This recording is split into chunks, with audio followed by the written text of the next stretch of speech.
I scored twice, 3 points.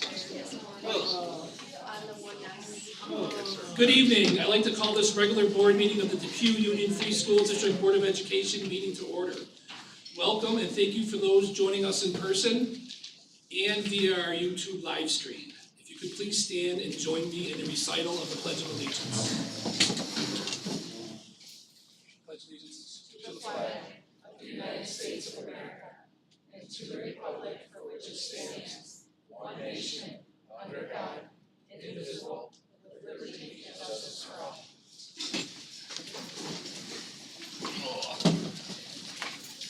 Mrs. Stearns, may I please have a roll call of trustees?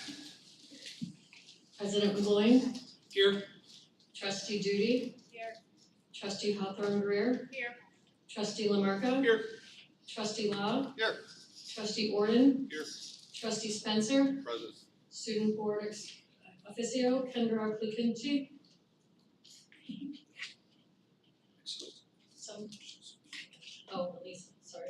Elisa Overton? Here. Summary of roll call, 7 present, 0 absent, 0 excused. Thank you. May I please have a motion to approve the agenda as presented? So moved. Second. Any questions? All in favor? Aye. Motion carried. Moving on to our building updates. First up from the high school, Mr. Renzoni.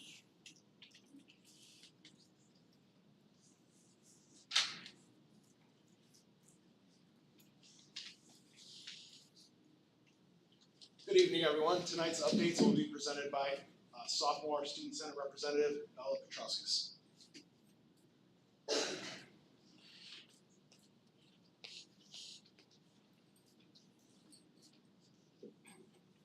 Hi, my name is Bella Petruskas. Depew High School has been very busy the months of November and December celebrating student achievement, starting with the NHS induction on November 12th, choosing new leaders through freshman officer elections on the 13th, and bringing the community together at the music department holiday craft show, which was on the 15th. Winter sports officially started on the 17th. Students also donated to help save lives during the Connect Life blood drive, which was today. Also starting today, Student Senate is focusing on gratitude with many activities during Thankfulness Week. Sources of Strength is also showcasing a shout-out tree with leaves filled with our mentors. Parents will be meeting with teachers at conferences on the 24th through the 25th. And this weekend, Student Senate members will be representing DHS at the NYSCLSA conference in Niagara Falls. In December, the season will wrap up with the DHS Band and Chorus concert December 9th, followed by the DMS/DHS Jazz Band and Chorus winter performance on December 17th. Thank you. Thank you. Next from our middle school, Mrs. Krumpick.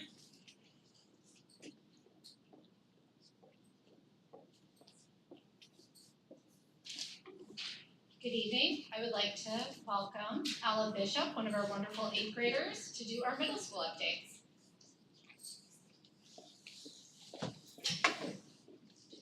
Hi, my name is Ella Bishop and I'm an 8th grader this year and a member of the National Junior Honor Society. There are many things happening in our building that I would like to share with you. October was a great month filled with a lot of Wildcat spirit. The week of October 20th, we participated in Spirit Days, including Pajama Day, Country Western Day, Class Color Day, Decades Day, and of course, Blue and White Day. We had our annual pep rally where we recognized our fall sports teams, and our modified football team played an outstanding game against Lancaster, keeping it very close within a touchdown. On October 27th, the counselors handed out bracelets to all the students in honor of Red Ribbon Week with the saying, "Drug and bully free." The month ended on Halloween, where many students dressed up, and we had our annual lunch parade for each grade around our cafeteria. November started out great with our annual Halloween dance on November 1st, hosted by our student council. This was well attended, and we had a lot of fun. On November 3rd, we started our holiday food drive that will go all month long. The food we collected will be given to DMS families that are in need this holiday season. On November 7th, Mr. Battle took 5 DMS students in area All-State, including me, Elizabeth Kaminsky, Mia Mancini, Kendall Profick, and Eva Triplett. Mia and I participated in the SSA chorus, and Liz, Kendall, and Eva participated in SATB chorus. We are very proud of this accomplishment.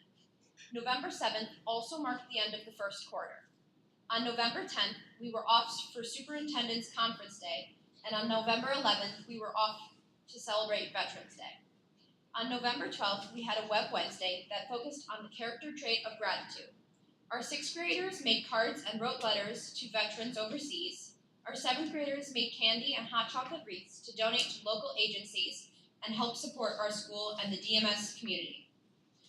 And our 8th graders made cards to thank our staff for all they do to support students. On November 14th, we hosted our Fall into Talent show. We had many acts that showcased the amazing talents of our middle school students. This week, Wednesday, we will host our 6th grade honors breakfast to recognize the 72 6th graders that earned honor roll for the first quarter. Thursday, we will have our 7th grade honors breakfast to recognize the 57 7th graders that earned honor roll for quarter 1. On Friday, November 21st, we will have our 8th grade honors breakfast to recognize the 72 8th graders that earned honor roll for quarter 1. The middle school will host parent-teacher conferences that evening of November 24th and the afternoon of November 25th. Then we will go on Thanksgiving break, November 27th and 28th. December will also be a busy month at the middle school. On December 10th, we have a Web Wednesday and our DMS winter concert that evening. This will be a great show that gets everybody into the holiday spirit. On December 12th, NJHS will host our annual babysitting night for Cayuga families from 6 to 8 p.m. This is always a great event. On December 17th, DMS students will perform at the Jazz Band and Chorus Concert. On December 15th to 19th, we will have a Holiday Spirit Week hosted by Student Council. That is all I have for you this evening. Thank you. Thank you. And our last building update, Cayuga Heights, Mrs. Kumba.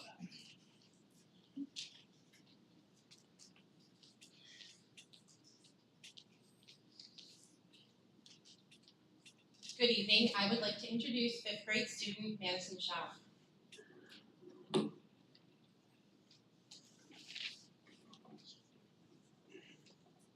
Hi, my name is Madison Shaw, and I will be giving the building update for Cayuga Heights. November has been a short yet busy month. We celebrated our veterans with our 4th grade classes on Friday, November 7th. Teachers have been busy preparing for parent conferences and report cards. Our Kids Helping Kids Service projects ends on November 19th. We have been collecting a variety of toy donations for kids for children at Oshai Hospital. Upcoming events include November 24th, 25th, and 26th, noon dismissal, November 24th and 25th, parent-teacher conferences, November 26th, grade 3 turkey trot, November 27th and 28th, Thanksgiving recess, December 1 through 12th, PTO Penny Wars to benefit Make-A-Wish, December 3rd, PTO meeting, December 6th, PTO breakfast with Santa, December 8th through 12th, PTO Mary Moose Shop, December 11th, report cards sent homeless students, December 15th, grade 4 and 5 chorus, and grade 5 band holiday concert. There are also a number of theme days and holiday activities throughout the building in December. Thank you. Thank you. So next, our presentation for tonight. Mrs. Katie Smith and Mrs. Rebecca Fada.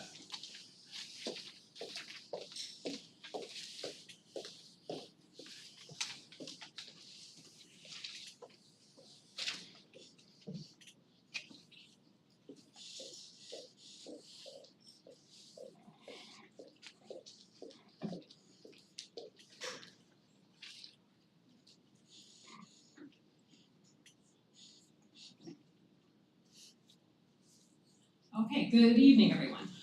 So Mrs. Fada and I are set to move through some fall updates as well as tie some of those updates to New York Inspires for Portrait of a Graduate planning.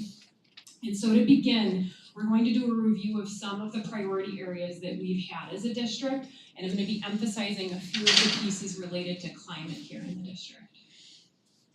So you can see that our priority areas for this year, the 25-26 school year, included a focus on climate, engagement, and achievement. And so specifically within climate, the safety of our students, the safety of our staff, the safety of our families and community. Social emotional learning, so those programs and student support measures that we put in place to help our kids thrive. Ultimately, with the ultimate goal of all of our kids feeling safe, that sense of belonging, so that way they're engaged. Next priority area with engagement, and Mrs. Fata will speak deeply to this, are those instructional programs that our kids have the opportunity to select from, as well as extracurriculars aimed at having kids here, wanting to be here and engaged. And then overall, the achievement of our kids. So how do we help prepare our kids so that when they leave us, they're leaving us ready to take on the world?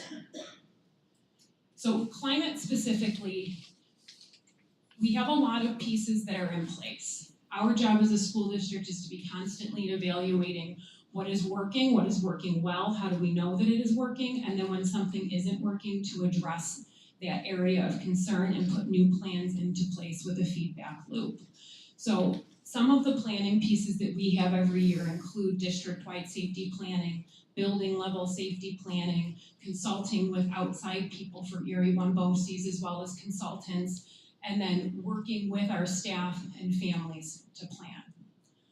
We had an incident here back in October. It was a horrific incident that we will not tolerate. And with that, this specific priority area has come to the forefront as an area that we will be continuously reviewing. So with that, we are engaged with, you can see up there, Crisis Leadership Preparedness Solutions is assisting us with an audit, and we'll be assisting in looking specifically at some of our key areas across our buildings to determine what are we doing well and what do we need to improve upon. Our building level teams are continuously meeting to review what procedures are working well, what needs to be improved upon.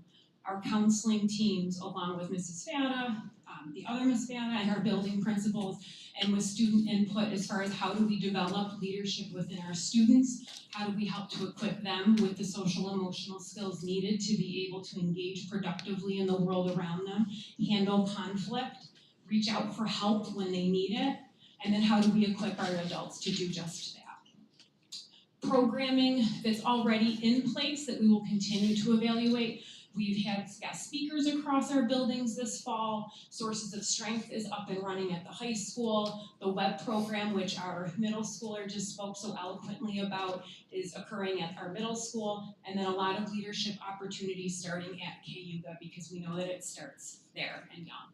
Monitoring, we are in the midst of taking a look at the results from two different survey tools, the Link It survey and then the Evaluative Being survey, both aimed at gathering input from our students. What are they feeling as far as the overall climate in the building, what is working, what isn't, and then also the Link It survey did go out to families and also to staff. Future, and Becky will talk about this at the end, we have a thought exchange survey that will be going out to the entire community at large, and one of the focal questions on that survey is in relation to overall safe, welcoming, affirming environments here, and ways that we can continue to monitor and continue to grow.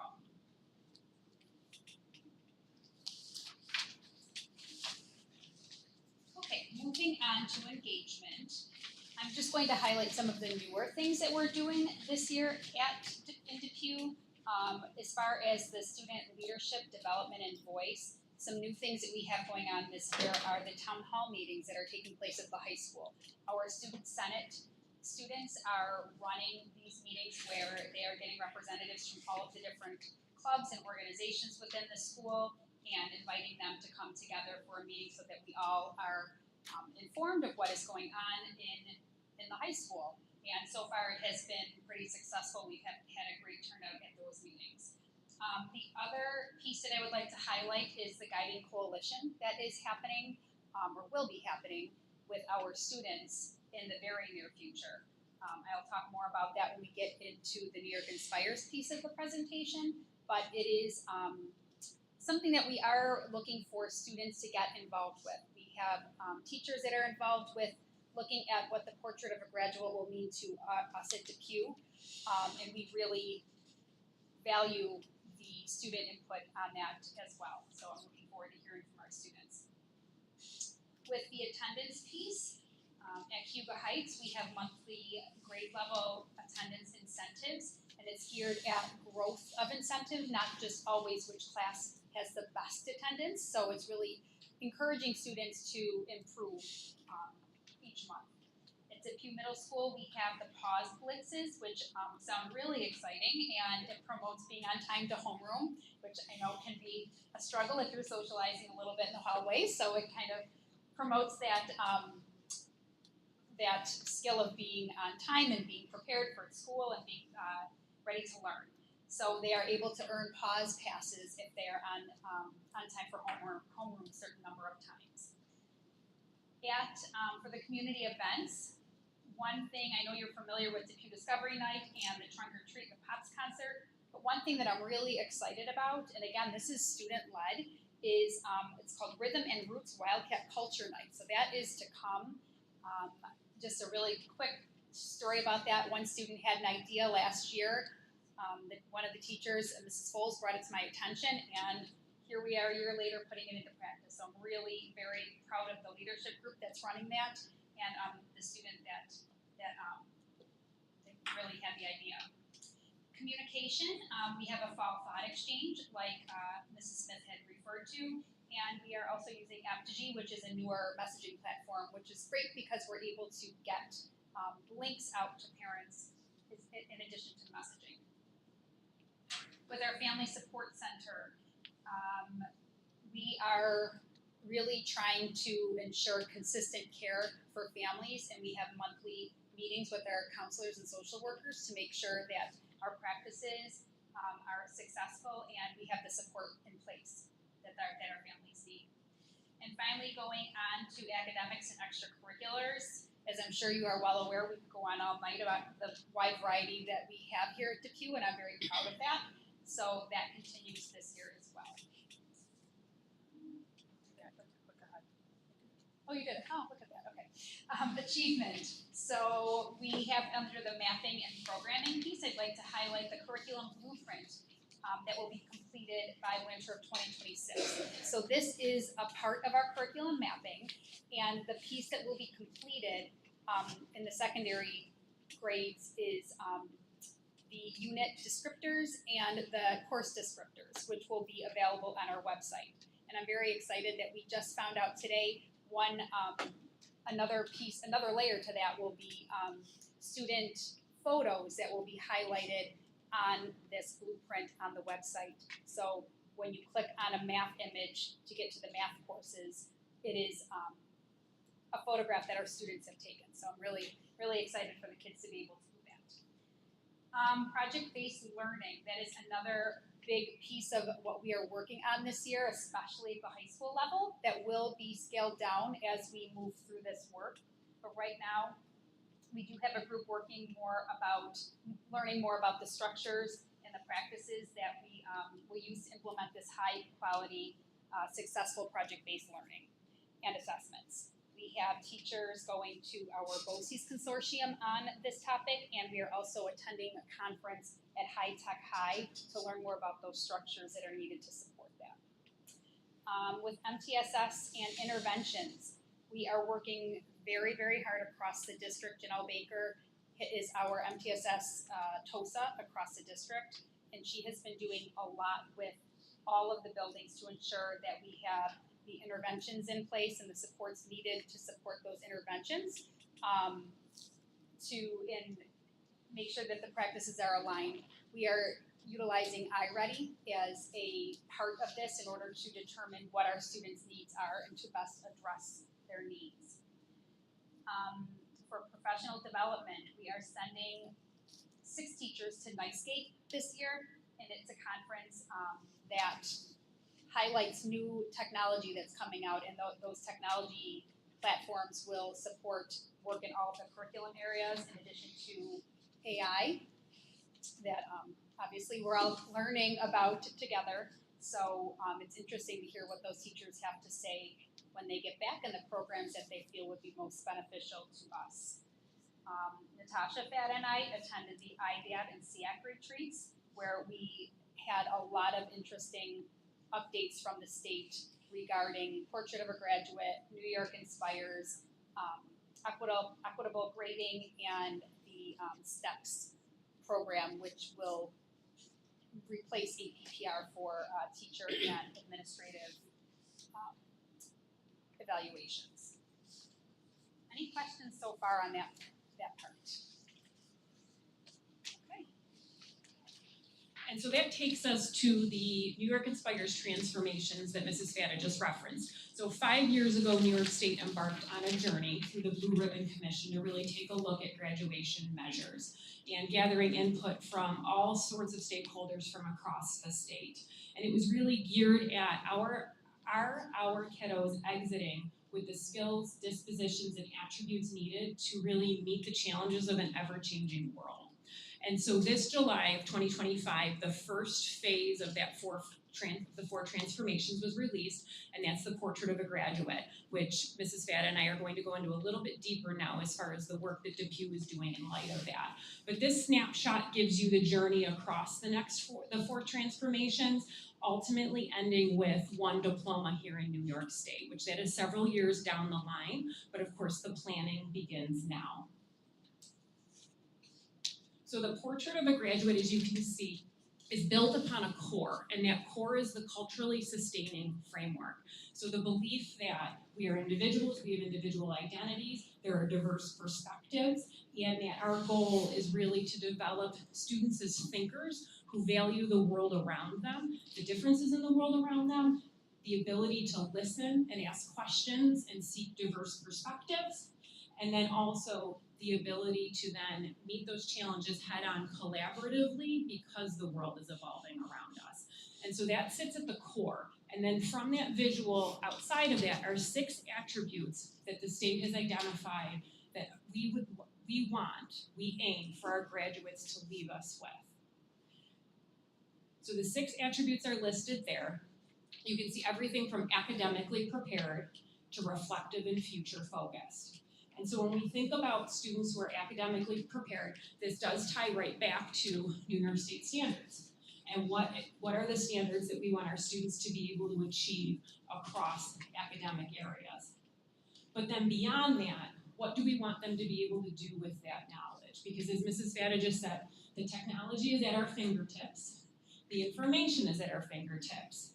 But how do we equip our kids to be thinking through, is the information accurate? Am I seeking diverse perspectives? Am I asking the right questions?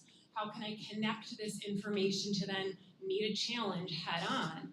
And then how can I not do that in a silo? How can I work with the people around me to develop innovative solutions to help the world around us? So you can see those are captured in the 6 attributes. The last attribute, reflective and future focus, also has elements of well-being and social emotional learning. So how are we equipping students with the ability to reflect, the ability to set goals for themselves, the ability to have an eye for what they want to achieve in the future, and then also to have an eye for their own well-being and mental health. So those are the 6 attributes. The Board of Regents officially adopted July of 2025, and this is the first of the 4 transformations, or the first of the 4 stages. And so Mrs. Fata is going to delve in deep as far as what we've done so far this fall with our Depew community and where we'll be heading winter and spring.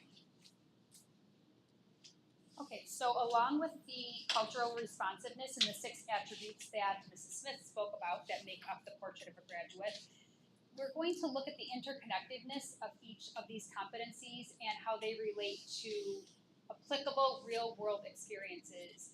And we're doing that through the development of real-world skills, enhanced critical thinking and problem-solving skills, flexibility and creativity, improved student engagement and motivation, and increased understanding of how different subjects relate to each other.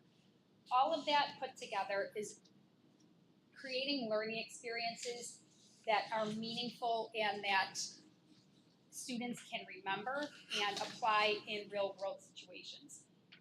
I feel that sometimes it's difficult for students to transfer what they learn in a classroom to a situation outside of the classroom. So through this transformation, we aim to help students make that transfer of skills. So where is Depew in this process? Well, we are partnering with Modern Learners, and we have attended a session at BOCES, along with, like it says in here, many other districts, to learn more about how this process works. I will tell you personally, I was a little nervous about the Portrait of a Graduate before this meeting, and I left there really excited about what it's going to mean for our kids. We also attend regular online sessions for district and building leaders that will help us through this process with our own staff. The next step in that process is this guiding coalition that I spoke of earlier with our teachers. We did meet on October 29th and focused on what meaningful learning looks like and what we currently have in place. We also then discussed what will the next steps be in this process to support some of the skills that we need to focus on moving forward to alignment with the Portrait of a Graduate. Like I said, the next step that we have not gotten to quite yet, but we will very soon, is our guiding coalition with our students. We plan to attend the town hall meeting on December 1st and help students understand what the Portrait of a Graduate is, and hopefully to get some students excited about joining this group where they will have a say and their voice will be heard as far as what that Portrait of a Graduate looks like. This really is, in my opinion, the most important piece. We want to hear from the students and what makes the learning meaningful and memorable to them, and how we can better prepare them for the steps that come next, whether it be high school, college, the workforce. So our next steps.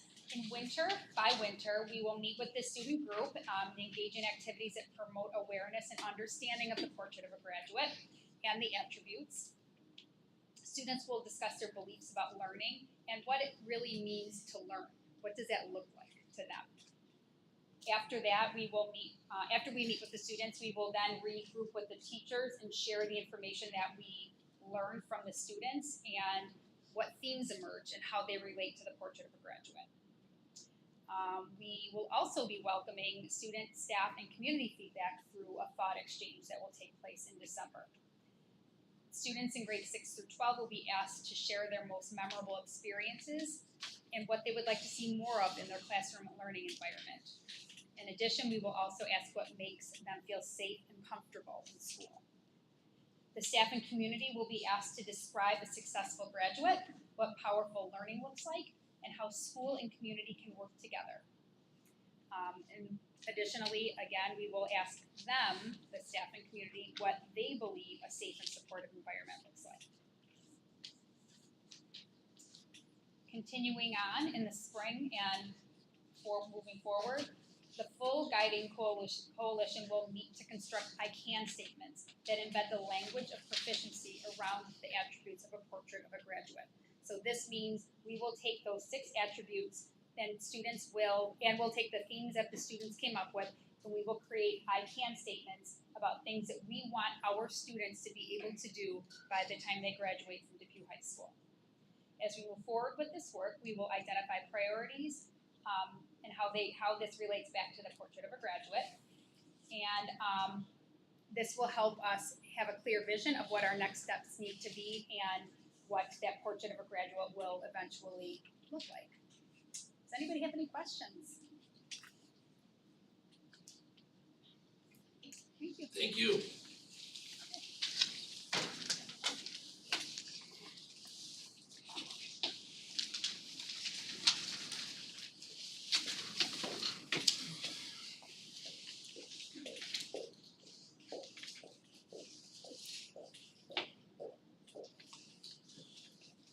So this is the time in the board meeting agenda when district residents may address the Board of Education with their concerns.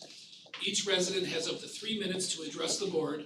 A total of 15 minutes will be allowed for each public forum. This public forum is for items that are on the agenda.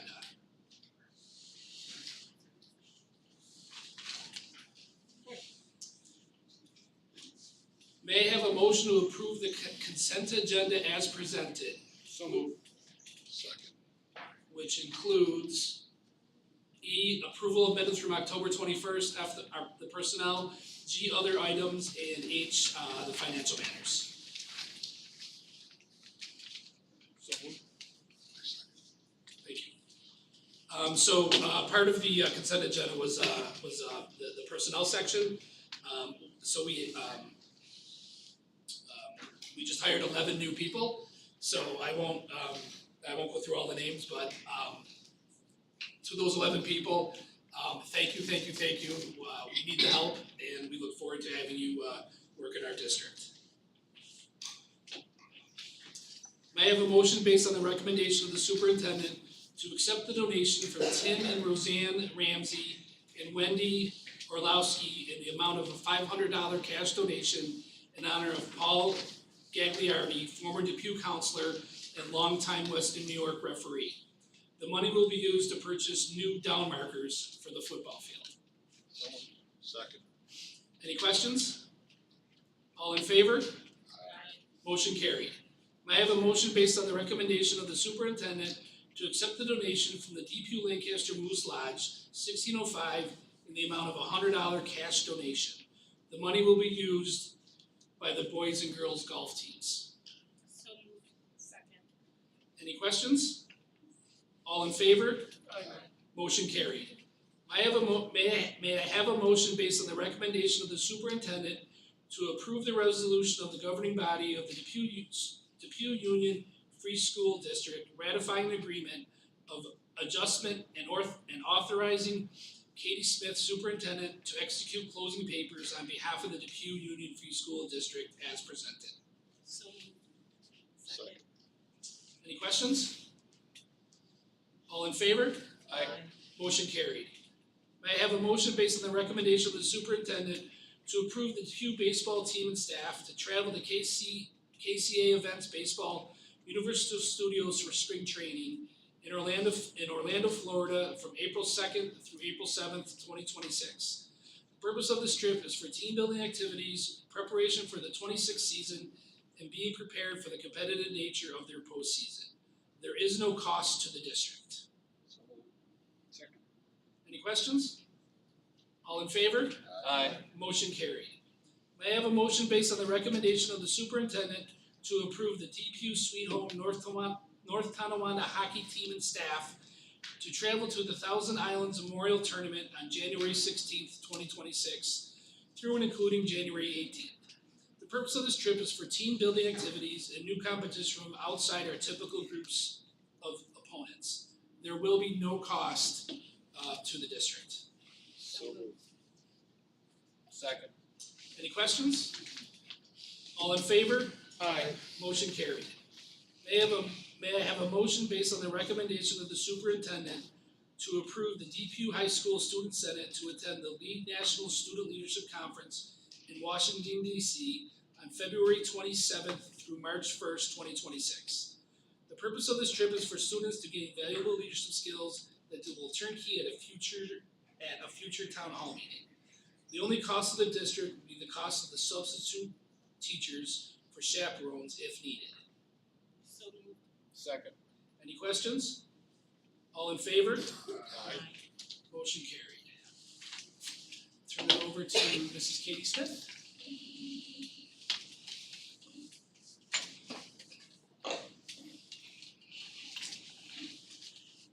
I want to begin by reaffirming that the safety, the well-being, and the dignity of every student in our district is of the utmost importance. The terrible student assault that occurred at the end of October here in our cafeteria is deeply concerning, and it greatly impacted a specific student, a specific family, as well as impacted our Wildcat community, our students, our staff, our families, and the community at large. Parents entrust us with their children each day for our care, and we take that responsibility extremely seriously. I want to thank each of those of you who reached out personally to either myself or to Mr. Renzoni to share concerns. Communication and collaboration is incredibly important.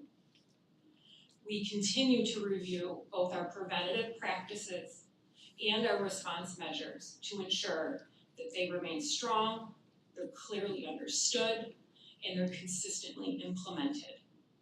We will not tolerate that conduct. This includes examining supervision practices, reporting procedures, student support systems at every level, and any other environmental or procedural factor that can be strengthened.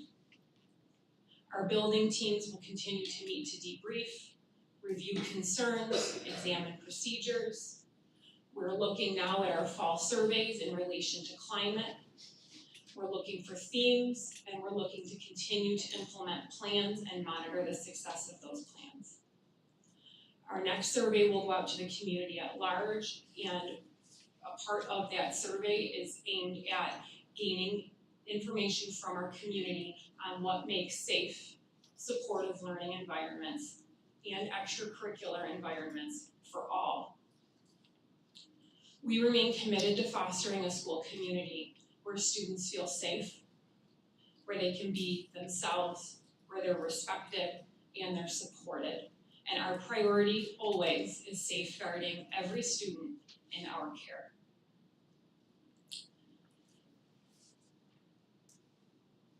We've also had some celebratory events and moments this fall too, and I do want to call those out as well. Red Ribbon Week was a tremendous success across our campuses with a focus on respecting others and also respecting ourselves and making healthy choices for ourselves. How do we do that, and how do we also make healthy choices that will positively impact those around us? Our Pops concert, I learned, is more than 40 years, a 40-year tradition. So kudos to all of our musicians and our staff for that amazing community event that was so well attended. With the Challenge for Change, trunk or treat after. So kudos to all of our kids who help with that, those change makers in the world. The Spooktacular event at Cayuga Heights, I don't know that I've ever seen so many people in one space. It was so well organized, so many different events for families. Our social worker Erin was there for the Family Support Center to be able to highlight that space. Just amazing, amazing community event. Veterans Day gratitude and recognition by our fourth graders at Cayuga was another way to really help instill a gratitude and appreciation really in all for our servicemen and women and the sacrifices that they and their families make and have made. Web Wednesday, as our middle schooler highlighted, again, just fantastic service projects that help to instill leadership in our students, reflection in our students, and that willingness and ability to give back. Huge congratulations to all of our students who were recently inducted into the National Honor Society. What a beautiful event, and it was amazing to hear all of the leadership and service events and activities that our students are so heavily involved in. We have tremendous, tremendous students.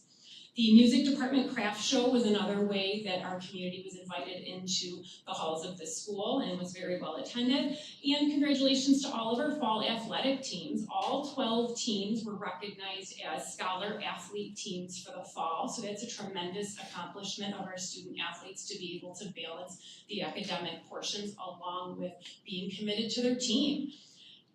Also, plug, we wish Lila Fata all the best as she heads as our swimmer to States this Thursday. So best of luck to Lila as she represents the Wildcat team at States. We had the opportunity to meet with Senator Patrick Gallivan to celebrate our school community, to highlight successes, but then also to discuss priorities and to advocate. Some of those the points of advocacy centered around the cost impact of the current electric bus requirement, the time frame for that, and then also advocating for funding sources for ongoing safety as well as mental health support. Board President McGloin and I also attended the Erie County Association for School Boards Forum last week, which gave us the opportunity to communicate and collaborate with a variety of legislators from around the region, again highlighting the importance of safety measures, mental health, and advocating for student programming that will lead us down the pathway for New York Inspires planning. A huge thank you to Tim and Roseanne Ramsey and Wendy Orlowski for their donation in honor of Paul Gagliardi. And a thank you to the Depew Lancaster Moose Lodge for their donation as well. We appreciate all of the support from the community, and certainly the football and golf teams appreciate that donation. Our students who shared the building updates, fantastic job. It certainly highlights all of the amazing things that we have happening across our 3 campuses. And then upcoming events, parent-teacher conferences are next week, so this is an amazing way for our parents to connect with our teachers and staff in the building. The holiday season is upon us, so I invite everybody to attend the many conferences or many concerts that are on the schedule. There'll certainly be nights filled with beautiful music and messages. And there's lots of events for our little ones down at KU Grid as well. And with that, I wish all of our students, our staff, our families, our community a wonderful Thanksgiving. Thank you. This is the time in the board meeting agenda when district residents may address the Board of Education with their concern. Each resident has up to 3 minutes to address the board. A total of 15 minutes will be allowed for each public forum. This public forum is for items that are not on the agenda.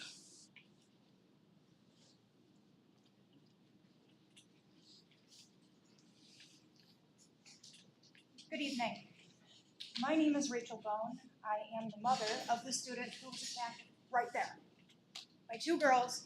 And as far as we have been told, which communication has been minimal, what plans or changes is the school district going to make to assure that this doesn't happen to another student? The trauma, the damage, the psychological effects that have affected my daughter should not happen to another student. It shouldn't have happened in the first place, and there was nobody here to supervise.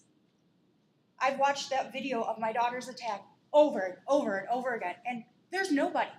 Your cafeteria lady shut the doors because they didn't want to intervene. And then a student that does intervene, she's thrown out of school for a day until parents cry in outrage to end her suspension. No child should be disciplined for doing the right thing. And no child should have to walk through those doors and be worried about their safety. And the sad thing is, if you go on social media, you will see the outcry of student after student after student saying that this always happens, and the school does nothing. And what's worse, one of the 2 people who were guilty of this assault, she was suspended last year, and you guys allowed her to return for doing the exact same thing. So as a parent in the community, what is going to change? How are you going to change? Because no parent, no child, and no family should ever have to go through what we're going through, ever again. Thank you.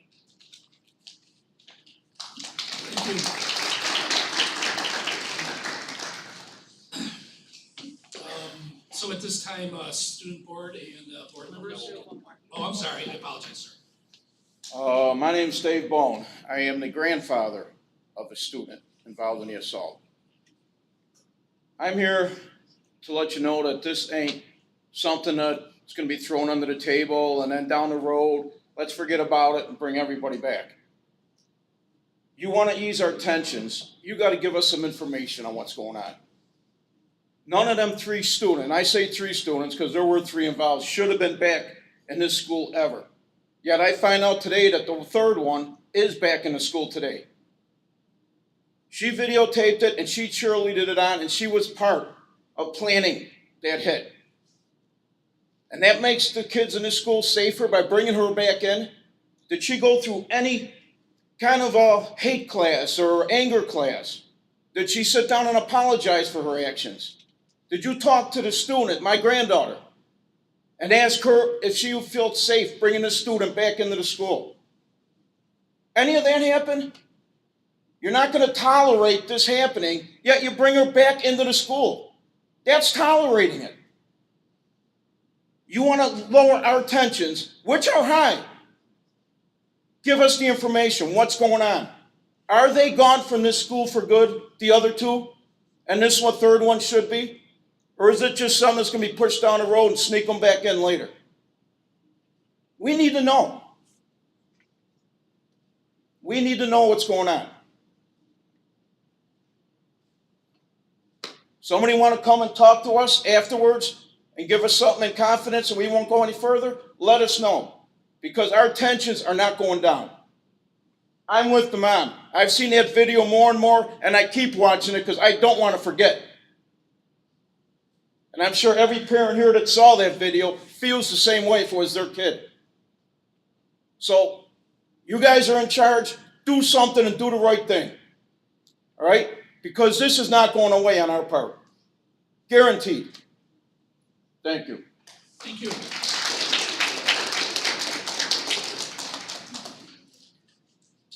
Okay, I'll open it up to the group.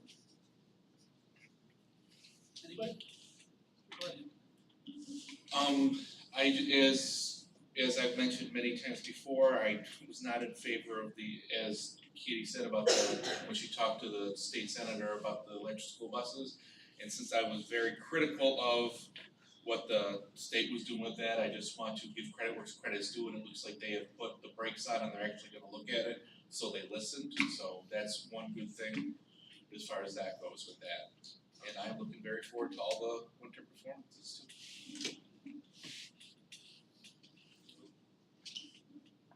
First off, thank you for coming in, saying your piece. Appreciate it. Shifting. I had the opportunity to attend the NISBA conference in New York last month with Mr. Spencer and Katie. And Nick pointed out that the state has moved off of the electric bus, and that was the clear message there. It was something we certainly couldn't do here in Depew, and most of the state felt the same way. It gladdened me there that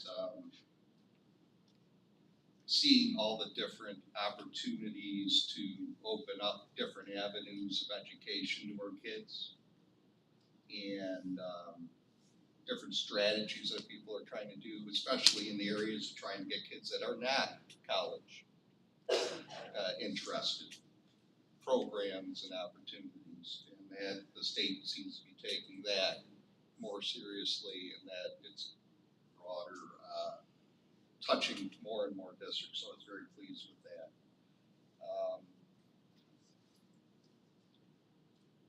I'm gonna leave it at that. Thank you. All right. Okay, so our next board meeting is December 16th, right here in the high school cafeteria. Before we adjourn, for those students that need something signed, you can meet us at either end of the stage and we'll be able to sign that for you. May I have a motion to adjourn the board meeting? So moved. Second. Any questions? All in favor?